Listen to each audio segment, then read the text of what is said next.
근데 피가 이렇게 많아? 압사라고 하면 피가 이렇게 많지 않다. 근데 압사 플러스 과다출혈이 그럼 뭐지? 그걸 한번 살펴봤어요.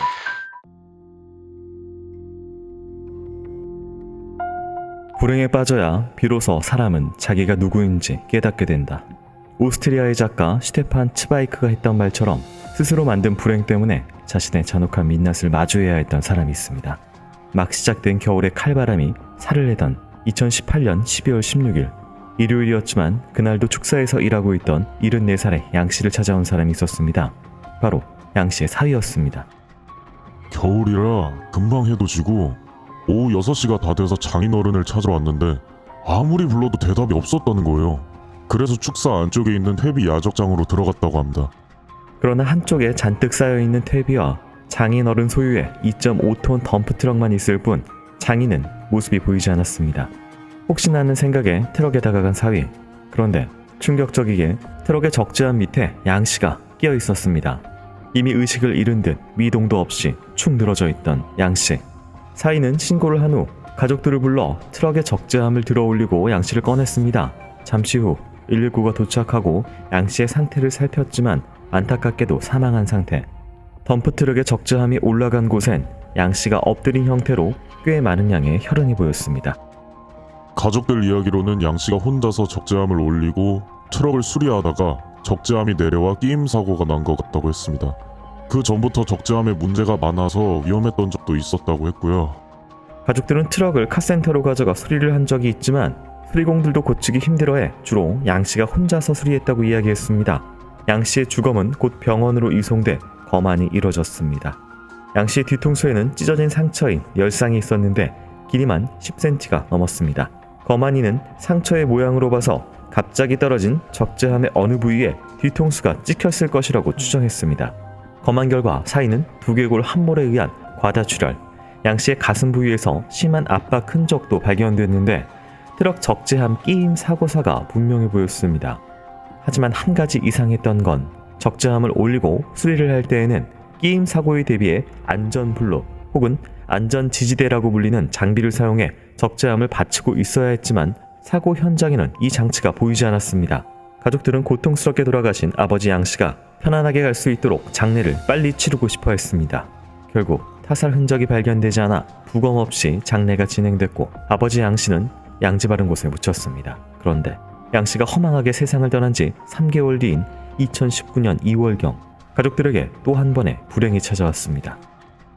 영동경찰서에 신고가 들어왔는데 1번 축사 중간에 설치된 소 물통 3개에 누군가 농약을 탔다는 내용이었습니다.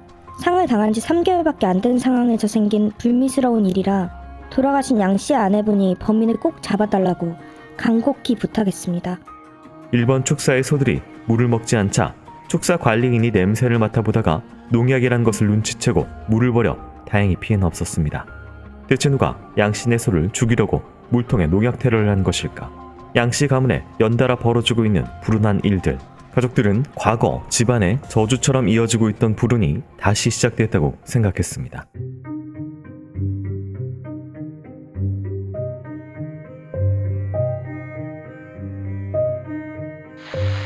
안녕하세요. 이곳은 크라임 전원 진행과 연출을 맡고 있는 김PD입니다. 여러분 반갑습니다. 날카롭고 정확한 분석으로 대한민국의 정의를 세우고 계시는 배성훈 프로파일러님 모십니다. 예, 안녕하세요. 배성입니다. 반갑습니다. 네, 선생님 반갑습니다. 내게 가장 잘 맞는 인터넷 TV 설치는 인터넷 비교원, 크라임은 인터넷 비교원과 함께하고 있습니다. 오늘 사건은 충북 영동군에서 2018년부터 19년에 걸쳐서 계속해서 벌어진 이상한 일들입니다. 축사 주인 양 씨가 사망하고 또 3개월 뒤에는 소들까지 죽을 뻔한 일들이 발생을 했고요. 뭐 이 앞뒤로 뭔가 일들이 계속 있었습니다. 사망한 양 씨가 또 특히나 40억대의 자산가로 알려져 있었고요. 재혼한 아내와 5명의 아들, 딸들 그리고 사위 그 주변에 같이 있었던 상황입니다. 이 트럭을 본인이 평상시에 뭐 정비를 했다라는 말이 있었는데 이게 트럭이 헤드 쪽으로 이렇게 앞쪽으로 이렇게 올라갔다가 떨어지는 덤프죠, 덤프. 네네. 덤프는 유압 장치로 네. 쭉 올려서 적재물을 쏟아내는 거죠. 근데 이제 요 근래에 덤프 트럭 수리하다가 그게 내려져 갖고 사람이 죽었다는 얘기는 들어본 적이 없네요. 그렇죠. 보니까. 왜 그러냐면은 이거는 그렇게 수리하는 게 아니라 당연히 수리 공장에 가면은 이거는 그 기구에 의해서 그러니까 그럴 일이 없죠. 근데 이거는 뭐지? 이게 받쳐놓지 않은 상태에서 수리하다가 떨어졌다는 거잖아요. 네. 이게 말이 되나? 어쨌든 그거부터 살펴봤어야 되는 건데 네. 어쨌든 뭐 그냥 장례 치러버렸고 이 사람의 가족 관계가 좀 특이하네요. 농촌에서 40억대 자산가라고 하면 많을 것 같기도 하지만 실제로 축사하면은 축사에 젖소 한 100마리 200마리 하면 한 마리에 얼마예요? 그 돈이 포함된 40억이다. 그렇죠. 네. 그거는 이제 현금 40억이 아니라. 그렇죠. 그다음 재혼한 아내와 5명의 아들 딸 사위라고 있어요. 재혼했다는 것은 여기 전제가 있는 건 본처 자식과 후처 자식, 많은 재산, 갈등, 상속, 아버지가 죽으면 누구한테 재산까지 따져봐야 되는 부분이 있겠죠. 네. 그건 그렇다고 쳐. 두 번째는 뭐예요? 농약은 이건 사고일 수가 없어요. 아니 소들이 먹는 여물통에 물통에 농약을 아니 이런 사고가 어디 있어요? 이거 사고가 아니지. 이건 의도적인 거지. 그러니까 이게 저희가 흔히 막 농촌에서 일명 감정이 막 골이 깊어가지고 농약 테러하고 뭐 먹는데 타고 상주 농약사이다 할머니 그 사건. 네네 그런 것들은 보는데 소들 여기에 또 타고 이게 사실 이 지금 소 운영하고 있는 양 씨는 이미 또 죽은 상태거든요. 그런데 그럼 소를 농약을 타서 죽여서 무슨 이득을 얻죠? 공포감 조장인가요? 그러니까 이건 너무 이상해. 그러니까 사람을 죽이려고 했다면 그래 살인 미수지 뭐 원한이 있겠지. 그럼 그 농약으로 왜 소를 죽이려고 그래? 소를 죽여서 얻는 게 뭐야? 아니 그럼 불을 지르지. 네. 그렇지 않아요? 그러니까 이 집안을 무슨 계속 압박을 하려고 하는 것인지 아니면 이게 뭐 어떤 행위인지의 그러니까 수단과 맥락, 네. 수단과 목적이 잘 안 맞는다는 거예요. 그 뭘 목적으로 했는지 모르겠어요. 소를 죽인다고 한들 그 정도의 위험을 감수. 그러니까 이 목적 수단이 이게 언밸런스한다는 게 이 사건의 큰 문제가 되겠고. 사인도 조금 살펴봐야 될 것 같은데 이게 뭐 피가 압박이 된 건 맞은 것 같아요. 두개골 함몰에 의한 과다출혈, 가슴 부위의 압박, 뒤통수에 10cm 이상의 열상이 있었다라고 열린 하는데, 거죠. 네, 물론 아예 심장이 멈춘 이후에 이게 이 정도로 피가 날 수 있는지도 궁금하고요. 그러니까 이제 말하자면 과다출혈이라고 하는 것은 계속 두개골 함몰에 의해서 살아있는 상태에서 피가 났다는 거잖아요. 두개골 함몰에 의하면 바로 죽죠. 좀 짧죠. 네. 근데 피가 이렇게 많아? 그러니까 이게 누군가 고의로 했다면은 여기 이 안에다 넣고 내렸다라고 한다면은 이게 몸을 움직이고 있을 때는 어려울 것 같고 뭐 머리를 공격해서 심실상실 상태에서 놔두고 내린다든지 뭐 이게 그렇죠. 가능한 방법이 있을까요 이게? 예를 들면은 네. 두개골 함몰에 의해서 정신을 잃게 만들고 살아있는 상태에서 심장이 뛰는 상태에서 밑에 놓고 내려버리면 피는 계속 나죠. 죽지는 않았어요. 그리고 과다출혈이죠. 그러니까 말하자면 압사라고 하면 피가 이렇게 많지 않다. 네. 그죠? 바로 돌아가시니까. 근데 압사 플러스 과다출혈이에요. 그럼 뭐지? 그걸 한번 살펴봤어야죠. 그러면 과다출혈과 압사는 분리가 되는 건가? 라고 생각을 했어야죠. 네. 근데 어쨌든 번은? 지금 이게 검안 의가 보고 뭐 특별하게 수사가 되지 않은 상태에서 범한이가 본 건가요? 이걸 이따위로 봐. 2018년에? 이거 생각을 해보는 거죠. 두개골 함몰, 과다출혈, 혈액량 봤을 때 그냥 보통 사람은 끼어서 돌아가셨구나라고 하는데 네. 혈액이 저렇게 많아? 함몰 됐는데 이게 이상한데? 라고 했어야지 거만이가 맞는 거죠. 네. 그러니까 제 말은 이게 그냥 공이 같은 애들이 봤을 수 있다는 거예요. 부검이가 살펴보지 않았기 때문에 조금 더 느슨하고 쉽게 생각해서 안 판단했을 맞는 것이다. 거죠. 네. 상처와 현장과 사인이 안 맞는 거죠. 어쨌든 여기는 지금 압사만으로는 이 정도까지 혈액이 나오기 힘든 상황이고 그 다음에 이제 떨어지는 것만으로는 사실 압사가 맞긴 한데 두개골이 어떻게 났는지 구체적으로 좀 상황을 떨어지는 걸까요? 꽝 하면은 네. 생각해 보세요. 압사가 될까요? 네. 꽝이에요. 아니면 꽝이에요. 이거 사실 뭐 못 피할 정도면 꽝 떨어져야 되지 못 피해야 할 것 같고 천천히 떨어지면 사실은 피하겠죠. 의식이 있으면은. 그렇죠. 네. 그래서 파열상, 골절상, 네. 뭐가 돌아간 거. 네. 이래야 이게 맞는 거예요. 보세요. 해다가 이래야죠. 네. 그죠? 근데 이거는 그대로 압사예요. 그러니까 아니라고 이게 말 그대로. 네네. 이건 기술적인 순경애들이 봐도 아니라고요. 아무튼 무거운 적자 및 툭 떨어졌다면은 그것에 의해서 골절이나 파열 그다음에 그러니까요. 뭐 등등이 있어야 되는데 그런 적이 없었다. 하는 부분까지 살펴봤고요. 농약 테러 관련돼서 또 이거 관련 신고를 받은 경찰이 또 수사에 들어갔었는데요. 당시에 축사에 몇 개의 CCTV가 설치가 되어 있었습니다. 이거를 좀 분석하기 시작했습니다. 이거 수사 상황 살펴보도록 하겠습니다.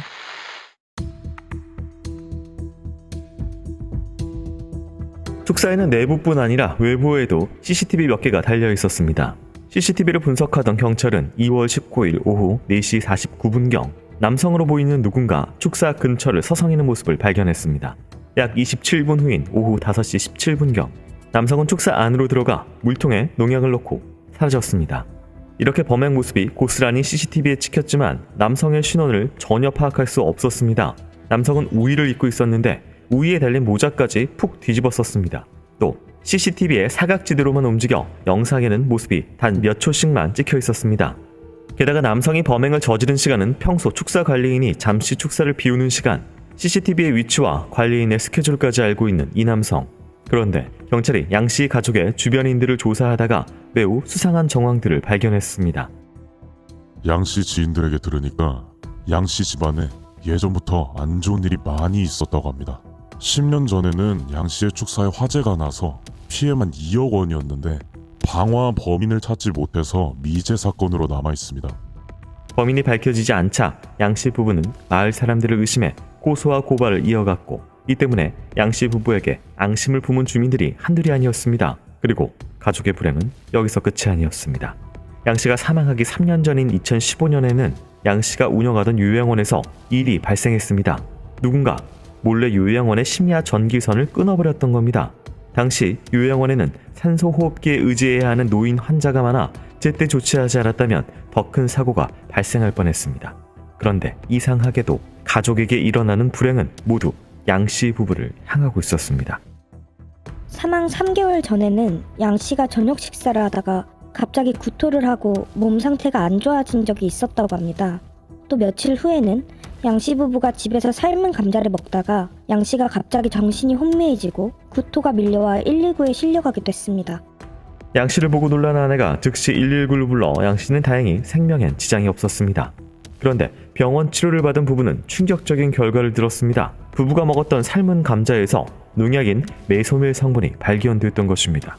메소밀 성분이 들어간 농약은 잦은 사고와 사건 때문에 2012년 이미 생산이 중단됐고 2015년 11월부터는 사용 금지 농약으로 지정돼 판매도 금지됐습니다. 그런데 누군가 2018년에 이 농약을 구해 부부를 노렸던 것입니다.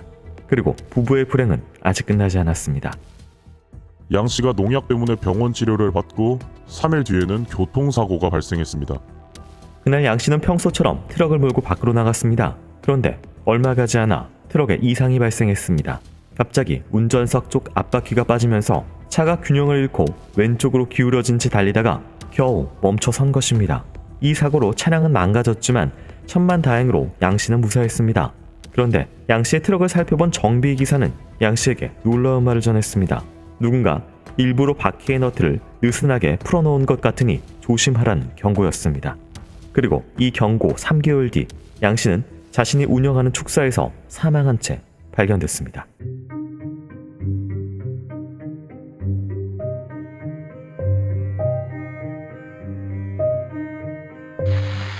네, 이 가족 부부에게 계속 이상한 일이 벌어지고 있었는데요. 먼저 축사의 그 농약 테러부터 살펴보면요, CCTV가 있긴 있었습니다. 근데 이게 어떻게 사각지대를 알았는지 피해 다니고 모자 우위 눌러 쓰고 뭐 이런 것들, 그리고 뭐 스케줄도 좀 알고 있는 듯한 정황이 있는데요. 내부자죠, 내부자 그럼. 아니 관리인의 스케줄을 어떻게 알아요? 근데 제가 아까 화재 얘기했잖아요. 근데 10년 전에 화재가 있었어. 그때는 무려 2억 원이나. 그러니까 재산상 피해를 입히려면 이렇게 하는 게 맞아요. 불을 지르면 이렇게 많이 피해를 입히는데 농약으로 해봤자 뭐 기껏해야 뭐 소 한두 마리 그렇잖아요. 그러니까 네. 근데 과거에 있었다는 거예요. 그러니까 그것도 하고 한치한데 이것도 했다는 거예요. 그러니까 조금 더 외부에서 안쪽으로 들어오는 느낌이죠. 범행이 네. 접근하는 느낌이죠. 그리고 이 농약 관련돼서는 감자도 지금 하나 나오거든요. 삶은 감자에 메소밀, 하얀 가루. 선반에는 하얀 가루가 밀가루인 줄 알고 밀가루 이렇게 회 풀어갖고 네. 부침개 이렇게 밀가루 모자라니까 가져와라 그랬더니 애가 이건가요? 이렇게 가져와서 예 같이 이렇게 해갖고 해서 같이 먹다가 같이 돌아가시고 이게 구분이 안 돼요. 무생무치. 뭐라고 이제 네. 이게 또 액상은 또 똑같고 네. 이게 또 그래서 이제 지금은 이렇게 안 하죠. 냄새도 나게 하고 뭐 여러 가지를 합니다. 근데 2010년대 초반에는 그런 일이 워낙 많았습니다. 네. 그런데 그걸 어떻게 하필 그 부부 상대로 돌아가시게 하느냐. 네. 말이 안 되죠. 다른 가족도 많은데. 그죠? 하필 딱 둘만 노려갖고 그럼 둘한테 대해서 뭔가 있는 거잖아요. 근데 이게 지금 이제 둘 다 노렸는지 어쨌든 죽은 건 양 씨만입니다. 근데 이제 뭐 양 씨만 노린 건지 왜냐면 재산이 누구한테 가는지도 중요할 것 같고 근데 어쨌든 네. 뭐 먹으라고 한 거니까 둘 다 노린 거겠죠. 그렇다면은 일단은 부부 아내 쪽은 제외하는 게 용의선상에서 모르죠. 왜냐면 아내 쪽이 후처잖아요. 네. 쉽게 말하면 후처 자식들이 후레 새끼들도 있을 수 있죠. 그러니까 죽이고 자기 재산 나눠 가질 생각으로도 할 수도 있는 거고 네. 아니면 전처 자식이 할 수도 있는 거고 네. 광범위하게 봐야죠. 근데 이게 죽이려면은 사실은 뭐 처음부터 죽이든지 이게 10년 됐거든요. 그러니까 소리가 이상하다는 거예요. 뭘 하려고 그러니까 이제 네. 그 감정의 분노가 점잔으로 들어온다 그랬잖아요. 이게 분노인가요? 그럼 아니면 돈인가요? 두 가지가 다 있는 거죠. 가족 범죄는 네. 내부 범죄는 분노와 돈이 같이 들어가죠. 분노해 갖고 그래 돈으로 돈인 하니까 또 분노가 되고 네. 이게 섞여 있는 거죠. 그래서 결국은 이 분노가 죽여서 그냥 돈이라도 내가 그렇죠. 다 그렇게 가져. 되는 거죠. 예. 아. 경찰은 물통 농약 사건을 수사하던 중에 축사 관리인으로부터 중요한 진술을 듣게 됐는데요. 어떤 이야기였는지 듣고 오도록 하겠습니다.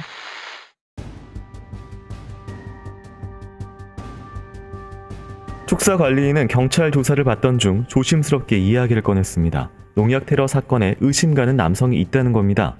사건이 발생하기 며칠 전 갑자기 그 남성이 축사에 나타났는데 축사 여기저기를 돌아다니면서 CCTV 위치를 확인하는 것 같았다고 했습니다. 관리인이 그 남성을 의심하는 데는 이유가 있었습니다. 사망한 양 씨와 평소에 갈등이 깊었다는 겁니다. 경찰은 관리인이 지목한 남성을 찾아갔습니다. 그런데 그는 교회 목사였습니다. 용의자는 교회 목사였는데 농약 사건이 있던 2월 19일에는 하루 종일 집에만 있었다고 진술했습니다. 일단 본인한테는 그것만 묻고 더 캐묻진 않았습니다. 먼저 알리바이의 진위 여부를 확인하고 밀어붙이기로 했습니다. 경찰은 목사의 알리바이를 확인하기 위해 용의자의 집에서부터 사건이 발생한 축사까지의 길과 도로에 설치된 CCTV를 모두 수거했습니다. 용의자의 집은 축사에서 약 5km 떨어져 있어서 축사로 이동하려면 차량을 이용했을 거라 판단한 것입니다. 마침 용의자는 본인 소유의 트럭을 가지고 있던 상황. 하지만 농촌이라 도로에 설치된 CCTV가 몇 대 없었고 축사로 향하는 샛길이 너무 많았습니다. 당연히 샛길에는 CCTV가 전무했습니다. 이걸로는 용의자의 움직임을 확인하기 힘들었습니다. 도로에 설치된 CCTV에서 찾지 못한다면 용의자의 집 앞을 지나가는 버스에 설치된 CCTV를 확인하기로 했습니다. 누군가 물통에 농약을 넣은 오후 5시 17분부터 앞뒤로 몇 시간씩 범위를 넓혀 용의자 집 앞을 지나는 버스 CCTV를 분석했습니다. 그러자 수상한 점이 포착됐습니다. 용의자의 집 앞에 세워져 있던 트럭이 오후 4시 이후부터 보이지 않았고 오후 6시가 넘은 저녁이 돼서야 다시 집으로 돌아왔던 겁니다. 목사의 알리바이가 거짓이었다는 게 밝혀지자 경찰은 다시 그를 불러 조사했습니다. 처음엔 완강히 범행을 부인하던 용의자. 그러나 압박이 심해지자 결국 입을 열었습니다. 네, 맞습니다. 제가 소물통에 농약을 탔습니다. 하지만 다 이유가 있어서 그런 겁니다. 저는 우리 가족들을 위해서 그렇게 한 겁니다. 목사의 자백. 그런데 가족을 위해서 물통에 농약을 탔다는 건 무슨 말일까? 목사는 56살의 양 씨로 충격적이게도 3개월 전 사망한 양 씨의 큰아들이었습니다. 양 목사는 디클로르보스 성분이 함유된 농약 250ml를 물통에 몰래 탔다고 진술했습니다. 그 물통에 물을 먹은 소를 3마리에서 4마리 정도 죽이려고 했다는 겁니다. 그는 새어머니가 동네 사람들을 상대로 고소고발을 계속해서 사람들과 갈등이 심해졌다며 해코지를 당하면 겁이나 고소를 멈출 것 아니냐고 범행 동기를 주장했습니다. 그런데 아들 양 씨를 조사한 경찰은 그가 어쩌면 아버지의 사망 사건에도 관련이 있을지 모른다는 의심을 하기 시작했습니다.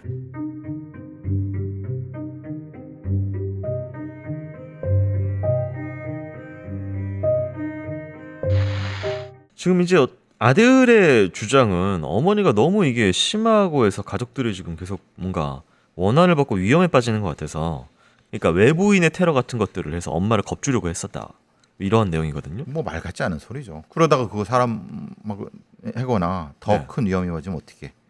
그러니까 목적이 안 맞는다니까. 거부 주려고 소를 죽이려고 했다. 이거잖아요. 네. 평소에 그러면 어머니를 설득하려는 노력은 했었느냐. 동네 사람들하고 갈등이 있으니까 본인이 목사니까 어머니를 설득해갖고 그러지 마시라. 그런 거를 했는가에 대한 걸 먼저 봐야죠. 네. 그런 거 안 하고 겁줘갖고 해야 돼. 그게 목사가 할 짓이에요. 그러니까 말이 안 되는 거죠. 논리적이지 않잖아요. 근데 이제 이게 뭐 그냥 아들이 뭐 주장을 뭐 많이 받아줘서 한 번 했다 치더라도 과거에 이 집에 농약 관련된 테러가 또 있었거든요. 2건이. 근데 이제 그때는 아버지 어머니를 다 아마 큰아들은 전처 자식인 것 같아요. 새어머니라고 하는 거 보니까 그러면은 목적은 명확해지죠. 근데 좀 그러면은 새어머니를 직접 테러를 하거나 목숨을 노린 게 아니라 또 소라서 이게 뭔가 다른 어떤 이유가 있었던 것이 아닐까. 직접적으로 네. 새어머니를 겁주려고 하는 것이 아닐까. 네. 이런 느낌이 들죠. 뭔가 압박하려는 동기가 그렇죠. 있었을 예. 것이다. 나가라. 아니면 뭔가 여기가 뭐 귀신 붙으니까 떠나라. 이런 느낌도 있는 거죠. 경찰의 의심처럼 아들 양 씨가 그동안 있었던 농약 사건과 아버지 사망에 관련이 있었던 것인지 수사를 계속 이어가서 살펴보도록 하겠습니다.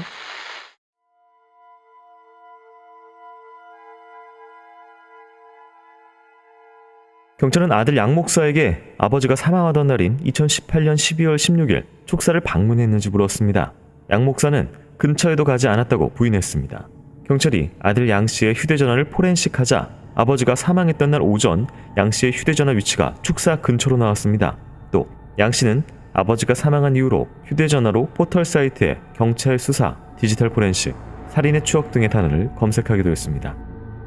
그날 축사 근처에 있었으면서 가지 않았다고 굳이 거짓말을 하는 것이 무척이나 수상한 대목이었습니다. 혹시 아들 양 씨가 적재함을 망가뜨려서 사고사로 위장한 것이 아닌가 의심했습니다. 경찰은 사고가 났던 덤프트럭을 재조사하기로 했습니다. 그러자 이상한 상황들이 드러났습니다. 전문가는 당시 아버지 양 씨의 시신이 발견된 위치가 적재함 끼인 사고가 나기 어려운 위치라고 분석했습니다. 게다가 아버지의 뒤통수 상처 또한 적재함의 어느 부위의 각도에도 맞지가 않았습니다. 경찰은 조사 내용을 토대로 아들 양 씨를 추궁했습니다. 한참을 부인하던 양 씨는 결국 모든 것을 털어놨습니다. 그날 오전에 아버지랑 같이 축사에서 소똥 치우는 일을 했는데 아버지가 계속 저를 비난했습니다. 제가 하는 일이 마음에 안 든다면서 너 일하기 싫어서 그러냐, 목사이기 전에 인간이 되라, 그렇게 화를 내셨는데 그 말이 정말 지긋지긋했습니다. 내가 목사가 된 게 누구 때문인데. 그렇게 시작된 부자의 다툼은 아버지가 덤프트럭 적재함을 올리고 트럭을 정비할 때도 계속됐다고 했습니다. 아들은 아버지에게 카센터에서도 못 고치는 걸 아버지가 어떻게 하려고 그러냐 라면서 시비를 걸었고, 아버지는 다시 목사가 되기 전에 인간이 되라 라는 말을 했다는 겁니다. 이 말에 격분한 아들은 주변에 있던 길이 75cm의 사각쇠 파이프를 집어 아버지의 뒤통수를 내리쳤다고 했습니다. 휘청하는 아버지, 연달아 두 번째 공격이 뒤통수에 꽂혔습니다. 피고인은 사고사로 위장하기 위해 바닥에 쓰러져 있던 피해자를 적재함 아래에 올려놓고 덤프트럭의 레버를 조작해 적재함을 내려 피해자의 상체 부위를 눌러두었다. 아들 양 씨는 아버지가 과다출혈로 죽어가는 모습을 보고도 축사를 떠나버렸습니다. 그리고 매제가 아버지의 시신을 발견하자 다른 가족들 사이에 껴서 침통한 표정을 지었습니다. 아버지는 제가 어릴 적부터 매우 엄격한 분이었습니다. 아버지가 믿으시던 종교단체 활동도 강요하셨는데 저는 아버지의 뜻에 따라서 그 단체가 운영하는 대학교 신학과를 나와서 22년간 종교단체에서 목사도 했습니다. 하지만 제가 개신교로 개종해서 교회 목사가 되자 아버지는 저를 미워하셨습니다. 40억대 자산가였던 양 씨의 아버지는 양 씨가 개종을 하자 재산을 상속해주지 않겠다고 입버릇처럼 이야기했습니다. 양 씨는 이 모든 불만이 쌓여 결국 아버지를 살해하기로 마음먹고 음식에 농약을 넣거나 트럭 바퀴에 나사를 풀어놓기도 했다고 자백했습니다.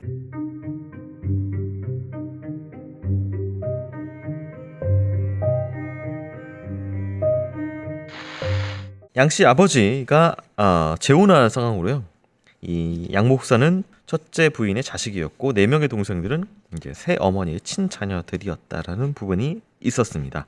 이게 사실 본인 말은 종교로 시작돼서 유산을 주지 않겠다.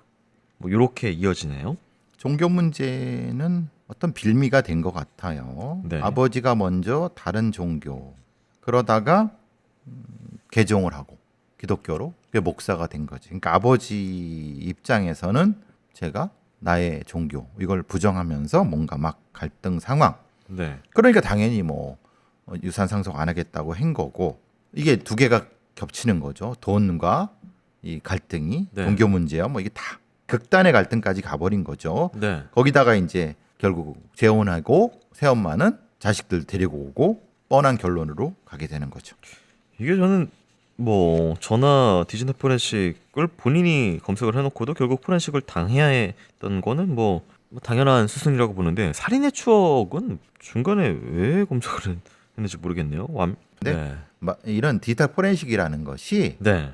전수를 하는 게 아니라 살인이라는 검색어를 쳐갖고 빼내는 거예요. 그러니까 그 중에 살인의 추억이 나왔다는 거죠. 그러니까 살인의 추억이 의미가 있는 것이 아니라 네. 관련된 거를 했다는 거예요. 네. 이제 오해하시면 안 돼 이거는. 예. 네네. 양씨 같은 경우는 아버지가 인정해주지 않아서 불만이 많았다. 나중에는 새어머니까지 미워져서 체포가 되지 않았다면 새어머니까지 살해했을 것이라고 진술하기도 했고요. 당연히 그랬겠죠. 네. 당연히 내 재산을 가져가는 저 동생들. 새끼들도 다 죽이고 네. 동생들도. 여기서 가장 문제가 되는 거는 네. 첫 번째 그 거만이가 누군지 모르겠지만은 그런 어리석은 명확하잖아요. 그리고 제가 늘 말씀드리지만은 네. 자식들은 상속을 받는 자식들이 이해 당사자예요. 네. 그러니까 아버지 저 고의 모시겠다고 하지만 이해 당사자잖아요. 그냥 그대로 그냥 저기 화장시키 정리 이렇게 하면 안 되죠. 이거 결국 사건은 이렇게 엉망으로 된 거잖아요. 그러니까 실제로 사진 안 찍어놨으면 어떻게 할 뻔했어요. 사진 네. 찍어놨기 때문에 보니까 이 상처는 어디에 맞아? 이거 금방 할 수 있는 거를 이렇게. 이게 아들 양씨 같은 경우에는 축사 화재나 요양원 전기선 끄는 것 등은 인정하지 않았고요. 농약 테러는 인정한 상황이고요. 이 증거가 있는 건 인정한 거고 네. 증거가 없는 건 오래된 건 인정하지 않은 거죠. 네. 아버지를 살해하려고 저녁 식사인 참깨죽과 복숭아에 농약을 넣었는데 아버지가 구토만 하고 죽지 않자 며칠 뒤에 삶은 감자에 농약을 넣었지만 새어머니의 신고로 역시 이때도 살해 실패했었고요. 며칠 뒤에 또 아버지를 교통사고로 위장해 살해하려고 트럭 운전석 앞바퀴에 5개 너트 중에서 3개를 완전히 제거하고 2개는 느슨하게 이렇게 풀어놓은 상황이 있었네요. 그러니까 이게 뭐라고 하나 참 모자라다고 해야 되나 욕심이 많다고 해야 되나 네. 이게 사실 가족살인 같은 경우가 지나치게 잔혹하거나 지나치게 바보 같거나 이게 잘 안 맞, 균형이 안 맞습니다. 그러니까 감정과 수단이 뒤버무려져 갖고 이런 게 나타납니다. 그러니까 이런 정도면 조금만 경험 있는 수사관이라면 금방 눈치채는데 이 불균형을 네. 그냥 이렇게 쉽게 가니까 이렇게 사건이 엉망이 되죠. 그러니까 과거에는 지금 이제 요양원 전기나 축사는 먼 과거라서 이때는 그냥 분노 정도였다면 최근 들어서 아버지 살해하려고 했던 이 시도들은 이제 아예 목숨을 뺏으려고 하는 것까지 갔다라고 이렇게 좀 요양원 같은 경우는 네. 타격을 주려고 한 거잖아요. 직접 죽이려는 게 아니에요. 네. 근데 이거는 바로 죽인 거잖아요. 네, 이젠 죽이려는 네. 시도를 했었다 본격적으로 그쵸. 이런 부분이 좀 나오네요. 자, 재판 결과 살펴보기 전에요. 전하는 말씀 듣고 오도록 하겠습니다. 이게 뭐야? 충격적인 사건이라 터졌나? 제 통신비가 왜 이 모양이죠? 데이터를 너무 많이 썼나? 자네 대체 폰으로 뭘 보는 건가? 아이 보긴 뭘 봐요. 야구 중계 보긴 하는데 요금제 바꿔야 되나? 김 PD, 그럴 때는 인터넷 비교원에 연락해보게. 인터넷 비교원이요? 인터넷 요금은 줄여주고 인터넷 TV 가입 시 47만 원의 혜택까지 준다고. 이거 서경석 씨가 모델이네요. 3년 연속 관련 브랜드 대상도 1위고요. 3초 만에 통신사별 월 요금이 계산 가능하고 인터넷 당일 설치 및 당일 사은품을 지급해준다고. 1670-2521 자세한 건 더보기에 링크 눌러보라고. 인터넷 가입할 때 정수기 렌탈도 하면 최대 30만 원 추가에 유심도 변경하면 추가로 30만 원 혜택까지 주네요. 당장 바꿔야겠어요. 그래, 이거 자네가 폰으로 본 건 디지털 포렌식을 하면 다 나오니까. 포렌식을 왜 해요? 무슨 생각하시는 거예요? 나에게 가장 잘 맞는 인터넷 TV 설치는 인터넷 비교원. 재판 결과 살펴보도록 하겠습니다. 피고인의 계속된 살해 시도로 인하여 피고인의 아버지와 의붓 어머니는 상당한 정신적 육체적 고통을 겪었다고 보이며 결국 피고인의 아버지는 자기 아들에 의해 살해당하고 말았다. 피고인이 살해하였거나 살해하려고 한 대상이 아버지와 의붓 어머니인 점에서 피고인의 범행은 비난 가능성이 매우 크고 피고인이 아버지나 의붓 어머니 사이에서 겪은 어떠한 갈등도 피고인의 범행을 정당하게 하는 사정이 될 수 없다. 피고인은 상당한 기간 존속 살해 및 존속살해 미수, 살인 미수 범행을 숨겨왔으며 존속살해 범행 직후에는 아버지가 사고 사한 것처럼 위장까지 하였다. 다만 피고인은 범행을 모두 인정하며 반성하는 듯한 태도를 보인다. 피고인은 처벌받은 전력이 없다라는 점 등을 고려해서 1심 재판부가 25년형을 선고했고요. 항소심에서 양측 다 기각이 되면서 형이 확정이 됩니다. 자기 아버지를 늦게까지 잔혹하게 계속 살해하려고 하고 네. 이거에 비해서 형이 굉장히 낮죠. 네. 그렇죠? 그러니까 아마 피고인은 아버지와의 갈등, 종교적 갈등을 계속 부각시킨 것 같아요. 네. 재판 내내. 그런 그러니까 부분이 이제, 네. 예, 결국은 이런 경우 존속살인 경우에 사실 판사들이 처음에는 죽일 놈 하지만 재판이 진행됨에 따라서 아버지는 이미 죽었고 네. 아들 범인만 있어서 그 범인의 앞에 계속 얘기하다 보면은 범인에 따라갈 수밖에 없어요. 네. 존속살인의 특징이 그거예요. 그래서 이렇게 형량이 조금 많은 분들이 이해하기 어려운 게 나오죠. 아니 자기 아버지를 이렇게까지 쇠막대로 때려 죽이고 그걸 위장하기 위해서 하고 뭐 농약을 하고 근데 이런 새끼를 그냥 사형을 시켜도 그렇지. 적어도 무기징은 나와야지. 많은 분들이 그렇게 했는데 25년? 좀 이상한데? 많은 분들이 그렇게 했는데 그게 이제 우리나라 사법체의 특징이에요. 유무죄와 형량을 같은 판사들이 네. 하고 그게 이제 피고인만 중심으로 보니까 그런 거예요. 두 개가 이해가 안 되는데 이 지금 농약 2번에 바퀴 빠지고 이래도 경찰 수사가 진행이 안 됐다라는 부분이 이미 이게 누가 봐도 목숨을 노리고 있는 부분인데 그렇죠. 이 진행이 안 됐다는 부분도 놀랍고. 그러니까 바퀴 빠진 거라든가 이런 거는 그러니까 누가 신고를 해야 되잖아요. 네. 아버지가 왜 안 했을까요? 네. 그러니까 이게 이제 판사가 본 거죠. 갈등이 있었구나. 이거를 이제 생각을 한 것 같다는 느낌이 들어요. 네. 신고를 안 하셨을 수도 있겠네요. 자식이 했다고 생각해. 그렇죠. 네. 근데 그러면 그칠 거라고 생각했지만 네. 천만의 말씀입니다. 네. 존속 살해인은 죽일 때까지 안 멈추네요. 예, 그렇죠. 네. 원인이 없어지지 않는 한. 저는 뭐 일단 뭐 모든 것이 충격적인데 이것도 되게 웃겨요. 종교적 갈등 때문에 골이 깊어지기 시작한 단초가 있고 본인이 목사면은 목사인데 이렇게 집요하게 사람 죽이려고. 종교적으로 승화시켜서 예, 그 종교를 진짜 믿는다면은 이런 행동을 하면 안 되는 종교잖아요. 아버지를 용서하고 네. 목회의 길로 갔어야죠. 네. 그렇죠. 그게 아니라 그냥 인간의 길로 간 거죠. 종교는 그냥 나쁜 인간의 길로 간 거죠. 정확히 말하면. 빌미 같아서. 그렇죠. 예. 네. 하여튼 뭐 이게 뭐 많이 안 된 일입니다. 뭐 근래 일어난 일이고요.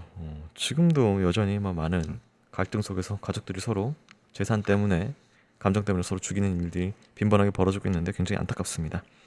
자, 피해자분의 명복을 빌면서 크라임 마치도록 하겠습니다. 교수님 오늘 수고 많으셨습니다. 수고하셨습니다.